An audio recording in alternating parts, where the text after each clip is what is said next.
Hi, good morning, student. Today we are discuss about the next sign and symptom and their measure में है coughing. It is a sudden, involuntary and forceful release of air from the lungs that is known as coughing. मतलब कि एक sudden अचानक involuntary जो अपने control में ना हो और फोर्सफुल प्रेशर लगता है जो रिलीज करता है एयर को फ्रॉम लंग से, this is known as coughing. It is hot disease, it is not disease, it is only a symptom. कि एक कोई डिजीज नहीं है, एक ओनली एक सिम्टम है जिसको अपन बोलते हैं कफिंग. मतलब कि एक फोर्सफुल इनवॉलेंट्री प्रेशर लगता है जो जिससे क्या होता है एयर रिलीज होती है लंग से, उसको अपन क्या बोलते हैं कफिंग. अरे क्या है, एक डिजीज नहीं है, ओनली एक सिम्टम है, एक लक्षण है. कॉज अपर रेस्पिरेटरी इन्फेक्शन, अगर अपर एयरवे रेस्पिरेटरी में कोई इन्फेक्शन उसकी वजह से कॉर्निक ऑब्स्ट्रक्टिव पल्मोनरी डिजीज है, इन्फेक्शन है लंग्स के अंदर. साइनोसाइटिस का मतलब होता है नजला. फिर आता है एयरवे हाइपर रिस्पॉन्सिव. अगर आपके एरिया के अंदर कोई फॉरेन बॉडी है इंटर कर रही है तो क्या होगा, एयरवे हाइपर रिस्पॉन्सिबल होगा, ट्रेकिया और ब्रोंकाइटिस, जिसकी वजह से क्या होगा कफिंग आएगी. गैस्ट्रोएसोफेजियल रिफ्लेक्स, अगर आपका बैक फ्लो हो रहा है स्टोमक कंटेंट का वापस इसोफेगस के अंदर तो उसकी वजह से भी कफिंग हो सकती है. सिगरेट स्मोकिंग कर रहा है, कॉमन कोल्ड हो सकते उसकी वजह से होता है कफिंग. इम्पेयर्ड ब्लड का इम्पेयर्ड सर्कुलेशन हो रहा है तो उसकी वजह से भी हो सकती है कफिंग. फिर आता है इन्वायरमेंटल पॉल्यूशन के अंदर जाते हैं आप, जैसे कोई नमी वगैरह आप अचानक जैसे घर में देख लो आप खाना बनाते हो तो अचानक आपको छिंके वगैरह कफिंग वगैरह होने लगती है. अस्थमा पेशेंट है, ठीक है, जिसकी लंग्स पहले से अफेक्ट है, उसके हो सकता है. Type of coughing, coughing can be classified on the basis of three production of, मतलब of the their production as following. मतलब टाइप ऑफ कफिंग है वो प्रोडक्शन पे डिपेंड है. नॉन प्रोडक्टिव कफिंग और प्रोडक्ट, मतलब प्रोडक्टिव कफिंग और non productive. मतलब प्रोडक्टिव जिसके अंदर क्या होता है कफिंग के साथ खांसी आएगी, उसके साथ क्या होगा कफ भी होगा, ठीक है. और जबकि नॉन प्रोडक्टिव के अंदर ओनली खांसी आएगी, कफ नहीं होगा. साइन एंड सिम्टम क्या होता है, expulsion of air with force, कि एयर का एक्सपल्जन होता है, बाहर निकलती है प्रेशर के साथ. रेस्पिरेटरी, जो आपकी रेस्पिरेटरी सिस्टम है उसमें इरिटेट करती है एयर, उनकी जो इनर जो लेयर्स है रेस्पिरेटरी सिस्टम की उसको इरिटेट करती है. ब्रीथिंग डिफिकल्टी होती है, सांस लेने में कठिनाई होती है. शॉर्टनेस ऑफ ब्रीथिंग होगी क्योंकि नेरो अगर ट्रेकिया वगैरह नेरो है तब. चेस्ट पेन होगा क्योंकि अगर सिक्रेशन जमा है लंग्स के अंदर तो चेस्ट पेन होगा. Production of lung secretion, lungs के अंदर सिक्रेशन है वो प्रोडक्शन बढ़ेगा. डायग्नोस्टिक वाले इसमें क्या देखते हैं, पेशेंट हिस्ट्री देखते हैं, फिजिकल एग्जामिनेशन देखते हैं, चेस्ट एक्सरे देखते हैं, लेरिंगोस्कोपी करते हैं, लेरिंग्स को देखते हैं, ब्रोंकस को विजुलाइज करते हैं, लंग स्कैन करते हैं. Management, medical management, anti tissue drugs, मतलब डेस्ट्रोमिथोफेन, मतलब एंटी टिश्यू मतलब जो भी अपन कफ सिरप लेते हैं वो क्या होती है anti tissue drug. Bronchodilator, salbutamol है, एल्बुट्रोल है, थियोफाइलिन है, ये क्या होते हैं ब्रोंकोडायलेटर, जो ब्रोंकियल्स को डायलेट करते हैं. फिर लेबुलिंग, लोकल एनेस्थेसिया. टॉपिकल ट्रीटमेंट क्या होता है, some topical agent include as essential oil like menthol, camphor which are used to treat coughing. मतलब menthol, alcohol, menthol camphor oil है वो क्या करते हैं कफिंग को ट्रीट करने के लिए यूज किया जाता है, उसको बोलते हैं टॉपिकल ट्रीटमेंट. नर्सिंग मैनेजमेंट क्या होता है, assess the condition of patient and provide comfortable position to patient. आपको क्या करना है, पेशेंट की कंडीशन असेस करनी है, कंफर्ट पोजीशन देनी है. Increase humidity in the air, help to remove the coughing, so suggest the patient to use vaporise. मतलब आपको क्या करना है, इन्वायरमेंट के अंदर एयर के अंदर आर्द्रता होती है जो वो बढ़ानी है जो रिमूव करेगी कफिंग को. So suggest the patient to use vaporise or a steam inhaler. मतलब स्टीम इनहेलर के थ्रू जैसे नेबुलाइजर करते हैं पेशेंट को कफ ज्यादा जमा हुआ था लंग्स के अंदर तो आप क्या करते हो नेबुलाइजर से, वैसा ही प्रोसीजर होता है स्टीम शॉवर के अंदर. फिर आता है स्टीम शॉवर का मतलब होता है कि भाप वाला आप बात लो. फिर आता है drink the plenty of fluid which promote the mucus secretion. ऐसा फ्लूइड लो आप जो क्या करें, जैसे आप गर्म टी वगैरह पीते हो, जैसे नुस्खा अपनाते हो ना आली चाय वगैरह, ठीक है, वो होता है ड्रिंक प्लेंटी ऑफ फ्लूइड, जो क्या करता है म्यूकस सिक्रेशन को लूज करता है और बाहर एक्सक्रीट करता है. फिर आता है monitor the patient with dyspnoea then provide semi Fowler. अगर पेशेंट को डिफिकल्टी हो रही है, ठीक है, ब्रीथिंग डिफिकल्टी हो रही है तो आप क्या करोगे सेमीफाउलर पोजीशन देंगे. Admission the oxygen to the patient if needed, patient को ऑक्सीजन एडमिशन करेंगे अगर नीडेड होगी तो. इफ देयर इज स्टफी और रनिंग नोज, अगर पेशेंट को स्टफी है रनी नोज सिक्रेशन बाहर निकल रहे हैं, और coughing then provide nasal inhaler देंगे, और ओपन द नोस्ट्रिल को ओपन करेंगे और नेजल इनहेलर देंगे। Dry cough can be release by sucking of hard candy, आप क्या करोगे, सकिंग करोगे हार्ड कैंडी को, जिससे क्या होंगे, ड्राई कफ है वो रिलीज होंगे। Administration of drug as bronchodilator, analgesic, diuretic to promote the fluid excretion and relieve the pain. अगर आप ब्रोंकोडायलेट, एनाल्जेसिक, डायूरेटिक ले रहे हो तो ये क्या करेंगे, फ्लूइड एक्सक्रीशन को प्रमोट करेंगे और रिलीव करेंगे पेन को। फिर है teach the patient for diaphragmatic, आप पेशेंट को डायग्रामेटिक ब्रीथिंग के लिए टीच करोगे। And instruct patient to avoid chemical irritation, आप क्या करोगे, केमिकल जैसे कुछ भी सिगरेट है, एल्कोहल वगैरह इंटेक ना करें, ठीक है, और डायग्रामेटिक ब्रीथिंग के लिए टीच करोगे। फिर आता home remedies, a cup of grape juice और a tea of spoon honey used for couple of days, मतलब आप क्या करोगे, कप ऑफ ग्रेप जूस, जो भी अंगूर का जूस आता है उसमें हनी मिला के आप यूज करोगे तो कफिंग में रिलीफ मिलेगा। ऑरेंज जूस ले सकते हो, अदरक वाली चाय पी सकते हो। Soak some kernels into the water to overnight, the next morning remove brown skin of almond, मतलब कि आपको क्या करना है, कुछ बादाम को पानी में रात में भिजाना और उसकी ब्राउन स्किन को रिमूव कर देना। And then prepare a paste 20 gram sugar to a paste in take morning, मतलब आपको 20 ग्राम शुगर के साथ लेना है वो, ठीक है, कपल और डेज नाइट तक, जिससे क्या होगा, आपको रिलीफ मिलेगा। ये था आपका कफिंग, और कफिंग कैसे रिलीव होती है, क्या इसका मैनेजमेंट होता है। नेक्स्ट आता है फीवर। अब देखो ओरल टेम्परेचर कितना होता है नॉर्मली, ये तो है नॉर्मल, ओरल टेम्परेचर होता है 98.6 फ़ारेनहाइट, और एक्सिलरी होता है 97.6, और रेक्टल होता है 99.6, मतलब कि ओरल और रेक्टल टेम्परेचर के बीच में 1 मिनट का 1 फ़ारेनहाइट का डिफरेंस रहता है। फिर आता है फीवर, लो ग्रेड फीवर मतलब 100 से 101 डिग्री फ़ारेनहाइट को लो ग्रेड, हाई फीवर मतलब 103 से 105 से अब होती है हाई ग्रेड फीवर। फिर आता है डेंजरस हाई ग्रेड फीवर में क्या होता है, 104 से 107 फ़ारेनहाइट को बोलते हैं डेंजरस हाई ग्रेड फीवर। फिर आता है definition, fever can be defined as elevation of temperature from the normal range, generally it is characterised through the temperature above 100, मतलब कि नॉर्मली जो टेम्परेचर उससे ज्यादा बढ़ रहा है उसको बोलते हैं फीवर, जो कि टेम्परेचर अबव होता है 100 फ़ारेनहाइट से टेम्परेचर अगर अबव हो जाता है तो उस कंडीशन को बोलते हैं फीवर। नेक्स्ट है रेगुलेशन ऑफ बॉडी टेम्परेचर। अब बॉडी टेम्परेचर को कैसे रेगुलेट करते हैं, there are 2 process which are involve regulation of body temperature, मतलब 2 प्रोसेस होती है जो बॉडी टेम्परेचर को रेगुलेट करते हैं। हीट प्रोडक्शन में क्या होता है, ऑक्सीडेशन ऑफ फूड, एक्सरसाइज करना, हार्मोनल इफेक्ट है, डिजीज प्रोसेस है, चेंज इन इन्वायरमेंटल कंडीशन, ये क्या करते हैं, हीट के प्रोडक्शन, मतलब हीट को ज्यादा जनरेट करते हैं ये condition. Heat loss, conduction, convection, radiation, evaporation, ये कहते हैं हीट को लॉस होने के मेथड है, जो आपने फंडामेंटल में पढ़ चुके हो, ठीक है।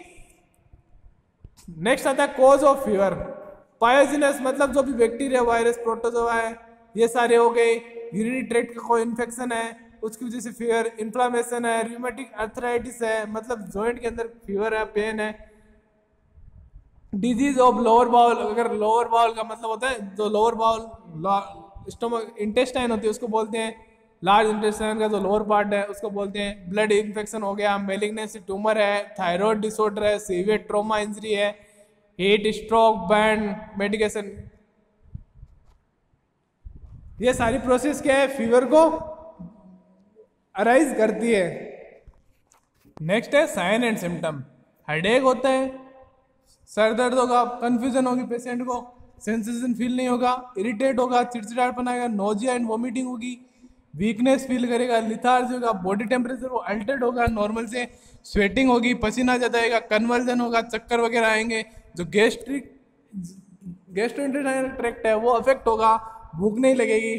फिर आता है डायग्नोस्टिक इवाल्युएशन, इसमें क्या होता है, पेशेंट हिस्ट्री देखते हैं, फिजिकल एग्जामिनेशन करते हैं, स्पुटम कल्चर होता है, स्टूल कल्चर देखते हैं, यूरिन कल्चर देखते हैं, ब्लड एग्जामिनेशन करते हैं, और लंबर पंक्चर एलपी करते देखते हैं, एक्सरे करते हैं, एंडोस्कोपी और सीटी स्कैन करते हैं। फिर आता है मैनेजमेंट, मेडिकल मैनेजमेंट में एंटीबायोटिक जो क्या होते हैं, पैरासीटामोल जो क्या करती है, फीवर को डाउन करती है। फिर एंटीबायोटिक देते हैं जो इन्फ्लामेशन को कम करती है, एनाल्जेसिक तो दर्द को रिलीव करती है जैसे एसिटामिनोफेन है, आइबुप्रोफेन है। डाइटरी मैनेजमेंट में क्या देते हैं, मेनू प्लान करते हैं, बैलेंस डाइट देते हैं, कोल्ड ड्रिंकिंग वाटर, जिससे क्या होता है तो बॉडी टेम्परेचर वो रिलीव होता है, डाउन आता है, सिंपल टू कॉम्प्लेक्स डाइट देते हैं। नर्सिंग मैनेजमेंट में क्या करते हैं, assess body temperature and check out status of patient. आपका बॉडी टेम्परेचर देखना है, लेवल ऑफ पेन देखना है, level of body temperature elevation देखना है और स्टेटस देखना है, पेशेंट की कंडीशन कैसी है। प्रोवाइड ए कंफर्टेबल पोजीशन, फिर आपको क्या करना है, पेशेंट को कंफर्टेबल पोजीशन देनी है। Assess the status of sweating and dehydration and increase the fluid intake and extra plenty of water and juice. आपको क्या करना है, असेस करना है स्टेटस ऑफ स्वेटिंग, कितनी स्वेटिंग हो रही है, पसीना कितना आ रहा है, उसको असेस करना है, डिहाइड्रेशन को असेस करना है और फ्लूइड इनटेक को बढ़ाना है, प्लेंटी वाटर और जूस को देना है पेशेंट को। Give hot and cold application according to type of fever. अगर पेशेंट को फीवर के टाइप के according hot and cold application patient को देनी है, जो आप पढ़ चुके हो फंडामेंटल के अंदर। Give a bath to patient in warm water slide, गर्म पानी के अंदर पेशेंट को बाथ करवाना है। नेक्स्ट है cold pack and cold raises the arm and forehead and in the groin area. Cold pack है, कोल्ड रेजेस है, वो आपको आर्म और फोरहेड जो सर है आपका, ठीक है। जब आप बचपन में जब बुखार हो जाती थी आपको, तब अपनी मम्मी वगैरह क्या करती थी, आपके ऊपर ठंडी रुमाल से आपके सर के ऊपर रखती, जिससे बॉडी टेम्परेचर वो डाउन आ जाता था। ठीक वही प्रोसीजर है ये। Not wrap the person into blanket and warm cloth. आपको पेशेंट को वार्म क्लॉथ और ब्लैंकेट में ढकना नहीं है। Dress the person in one layer of comfortable light cloth with cool environment और रूम टेम्परेचर। आपको क्या पर्सन को लाइट और कंफर्टेबल क्लॉथ फिराने, लूज क्लॉथ, रूम टेम्परेचर के according. Maintain the good hygiene practice such as hand washing, hair care, oral care. आपको patient को maintain करनी है हाइजीन की, ठीक है। गुड हाइजीन मेंटेन करनी है, हैंड वॉशिंग है, हेयर केयर है, ओरल केयर है, वो मेंटेन रखनी है। Next, increase the fluid as there as 3 litre only fluid into 20, मतलब 3 लीटर फ्लूइड है वो पेशेंट को एडमिशन करना है 24 आवर में। Promote surface cooling by taped sponge and sponge bath से आपको कूलिंग मेंटेन करनी है। High calorie diet, tube feeding, parental nutrition give to patient because of increase metabolic demand. अगर पेशेंट की मेटाबॉलिक डिमांड बढ़ रही है तो आपको क्या करना है, हाई कैलोरी डाइट देनी है, ट्यूब फीडिंग, पेरेंटल देनी है, न्यूट्रिएंट्स देना है। Provide mouth care every 4 hour and also provide emollient. आपको क्या करना है, to the oral mucosa and lips and print. आपको क्या करना है, माउथ की एवरी 4 आवर केयर करनी है, क्लीन करना है और इमोलिएंट देना है, जिससे जो लिप्स है वो फटे नहीं, क्रेक ना हो उनके पीछे। फिर admission the antibiotic and antipyretic to relieve the regulate the body temperature according to doctor order. आपको एंटीपायरेटिक और एंटीबायोटिक देनी है जिससे बॉडी टेम्परेचर वो रेगुलेट हो सके डॉक्टर प्रिस्क्रिप्शन के अकॉर्डिंग।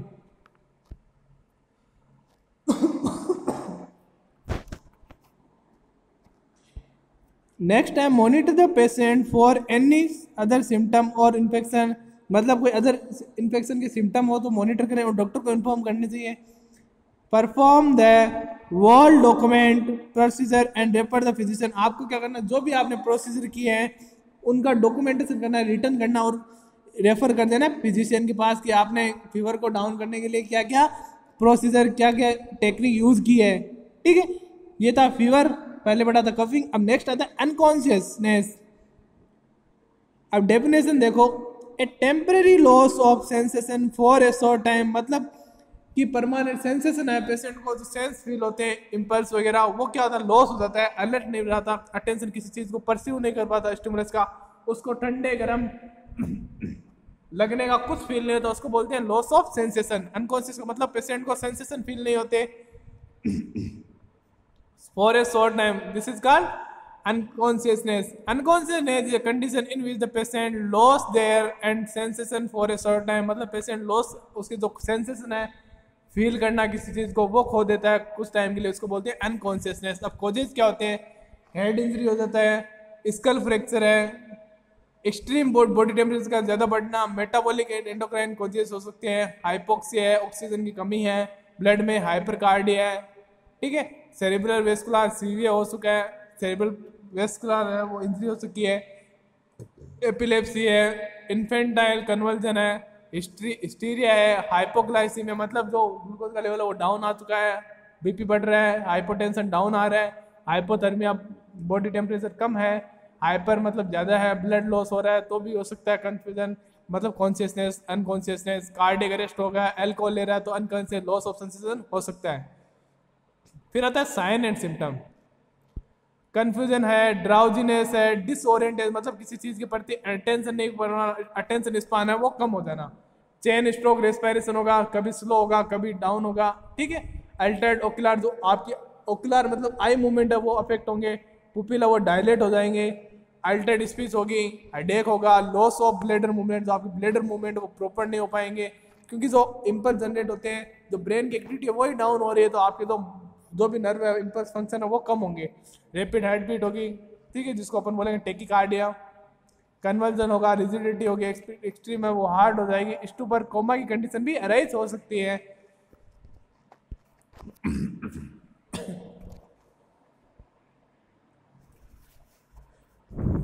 नेक्स्ट आता है डायग्नोस्टिक इवाल्युएशन, जिसमें पेशेंट हिस्ट्री देखते हैं, फिजिकल एग्जामिनेशन देखते हैं, सीटी स्कैन, एमआरआई, ईसीजी देखते हैं। मैनेजमेंट में क्या करते हैं, मेडिकल मैनेजमेंट में मेंटेन पेशेंट एयरवे ट्रेकेस्टोमी, अब पेशेंट को एयरवे डिफिकल्टी है तो आप क्या करोगे, ट्रेकेस्टोमी करोगे। फॉर न्यूट्रिशन मैनेजमेंट के लिए ट्यूब फीडिंग और गैस्ट्रेक्टोमी कर सकते हैं। मेंटेन फ्लूइड बैलेंस है, आईवी लाइन देंगे। Management of oxygen concentration, artificial oxygen therapy देके ऑक्सीजन मेंटेन करेंगे। नर्सिंग मैनेजमेंट में क्या करते हैं, altered respiratory airway to disease condition, मतलब जो आपका रेस्पिरेटरी एयरवे है वो अल्टर्ड हो चुका है डिजीज कंडीशन से की वजह से, altered fluid and electrolyte balance, अब proper intake loss of appetite है तो फ्लूइड एंड इलेक्ट्रोलाइट इम्बैलेंस होगा। फिर आता है malnutrition is related to disease condition, patient को माल नरिश है, प्रॉपर उसको न्यूट्रिएंट नहीं मिल रहे हैं तो पेशेंट होगा malnourish. Altered personal hygiene care, pressure sore, altered elimination of waste product from the body related unconsciousness, impaired skin integrity, जो आपकी स्किन इंटेग्रिटी है क्योंकि लॉस, प्रॉपर एक्सट्रीमिटीज का लॉस हो रहा है, प्रॉपर फंक्शन नहीं हो रहा तो इनमोबिलिटी की वजह से इम्पेयर्ड होगी स्किन इंटेग्रिटी, ठीक है। ये थे सारे अनकॉन्शियस के मैनेजमेंट, ठीक है। फिर आता है pen,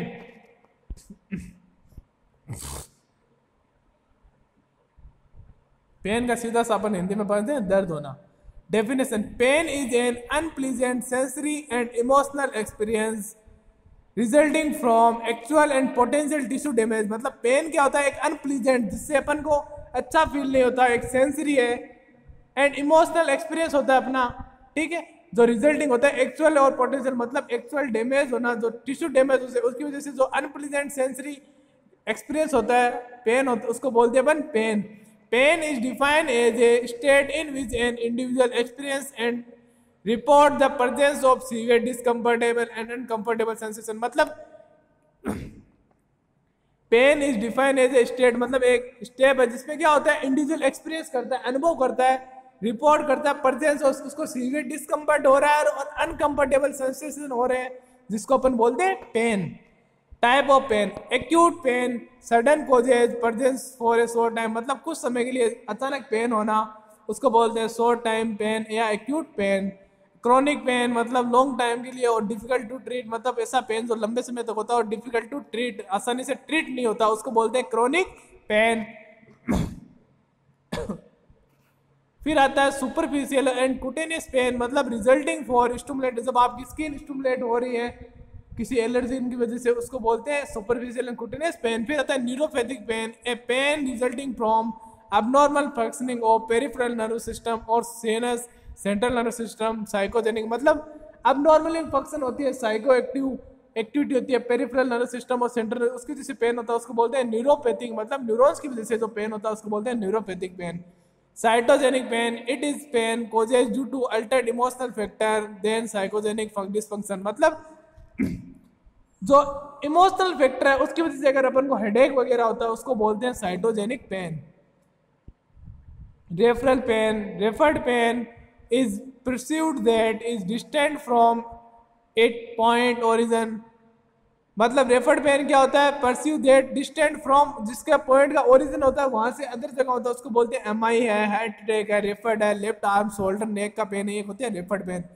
visceral pain arise from organ से अराइज होना या ऑर्गन से थोड़ा हटके अराइज होना, उसको बोलते हैं रेफर्ड, और अगर ऑर्गन में अराइज होता है तो जैसे हेड है, जीआई है, लंग्स है, वेग्यू पेन, डल पेन, ये कहता है लोकलाइज और डल पेन, मतलब उस एरिया के अंदर होना, उसको बोलते हैं visceral pain. Somatic pain, somatic pain is due to the stimulation of somatic nervous system. अगर सोमेटिक नर्वस सिस्टम का स्टिमुलेट होता है, उसकी जैसे पेन होता है, उसको बोलते हैं somatic pain. It arise from bones, joint, muscle, soft tissue. मतलब बोन है, आपकी मसल है, जॉइंट है, जो दो बोन को आपस में जोड़ते हैं, लिगामेंट, उनमें अगर कोई पेन होता है उसको बोलते हैं somatic pain. Phantom pain, sensation of pain without demonstrate physiological and pathological substance. मतलब पेंटम पेन मतलब सेंसेशन होना पेन का विदाउट डेमोन, या ना तो फिजियोलॉजिकल ना पैथोलॉजिकल सबस्टांस के अगर कोई पेन होता है उसको बोलते हैं फैंटम पेन। अब किसी पेन को देखो फैंटम पेन का एग्जांपल बताता हूँ, किस पे डेमो ना तो फिजियोलॉजिकल है ना पैथोलॉजिकल सबस्टांस की वजह से हो रहा है, ठीक है। तो उसमें फैंटम पेन क्या होता है, आपने किसी पर्सन का पैर को एम्पुटेट किया, ठीक है, किसी पर्सन का पैर को कट कर दिया, तो उसको अगर न्यूरोजेनिक पेन फील होता है, उसको पेन सेंसेशन फील होकर पेन होता है, उसको बोलते हैं फैंटम पेन। कि उस पार्ट को एम्पुटेट कर दिया, उसके बाद भी अगर उसको लग रहा है, फील हो रहा है पेन, तो उसको बोलते हैं फैंटम पेन। अब देखो कॉजेज ऑफ पेन कि क्या कॉज होते हैं पेन के। सर्जिकल और एक्सीडेंट, अगर कोई सर्जिकल और एक्सीडेंट ट्रॉमा हो गया तो पेन होगा। इन्फ्लामेशन हो रहा है, डिस्ट्रक्शन हो रहा है सेल्स का, मस्कुलोस्केलेटल डिसऑर्डर है तो पेन होगा। न्यूरोपैथिक अगर कोई अबनॉर्मलिटी है, विजुअल डिसऑर्डर है, लंबर पंचर किया है तब पेन होगा। कैंसर है तो उसकी वजह से सेल्स अबनॉर्मल ग्रोथ हो रही है तो पेन होगा, नेरोइंग होने की वजह से। फिर आता है pathophysiology, multiple type of stimuli, कि multiple type of stimuli specific fibre react to any stimuli, मतलब वो स्पेसिफिक फाइबर वो रिएक्शन करते हैं कोई स्टिमुलाई के प्रति, जिससे क्या होता है nervous receptor of pain to be activated. जो नर्वस रिसेप्टर होते हैं पेन के वो एक्टिवेट हो जाते हैं और स्टिमुलेट करते हैं पेन सेंसेशन फाइबर को, जैसे ए बी सी फाइबर है वो क्या करते हैं पेन को स्टिमुलेट करते हैं, जिससे क्या होता है dorsal of spinal cord transmitted the pain impulses. वो क्या करते हैं स्पाइनल कॉर्ड क्या करती है ट्रांसमिट करती है पेन इम्पल्स को, जिसकी वजह से ब्रेन स्टेम के पास जाता है और इम्पल्स एनालिसिस होते हैं और पेन अकर होता है। मतलब स्पाइनल कॉर्ड क्या करेगी इम्पल्स को ट्रांसफर करेगी, जिससे क्या होगा पेन अराइज होगा। फिर आता है मैनेजमेंट।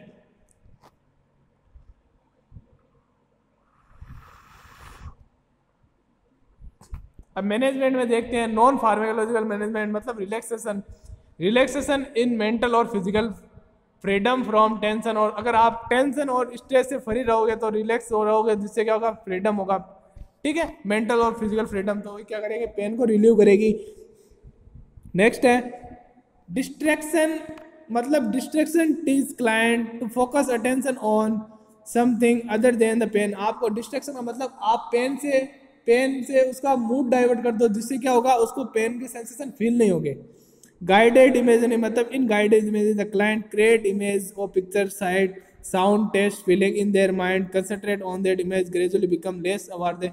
आप गाइडेड इमेज मतलब पेशेंट के दिमाग में ऐसी कोई इमेज तैयार कर दो, उसका माइंड डाइवर्ट कर दे पेन की, जिससे उसका क्या होगा लेस अवेयर रहेगा अपने पेन के प्रति, जिसको बोलते हैं गाइडेड इमेजिनरी।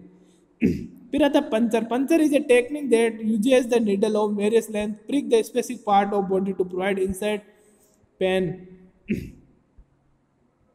पंचर में क्या होता है जिस बॉडी पार्ट में पेन हो रहा है उस बॉडी पार्ट में नीडल प्रिक करते हैं, जिससे उस पेन में रिलीव मिलता है, उसको बोलते हैं जैसे एक्यूपंचर थेरेपी होती है वैसे ही होता है। Musical therapy, laughter therapy, 10 minute of daily laughter give the 2 hour of pain free sleep. मतलब अगर आप पेशेंट को 10 मिनट अगर लाभ करवाते हो हंसाते तो पेन क्या होगा 2 घंटे पेन फ्री स्लीप पेशेंट ले सकेगा। फिर आता है थर्मोथेरेपी, कोल्ड और एप्लीकेशन हीट देके आप ट्रीटमेंट करके पेन को रिलीव कर सकते हो।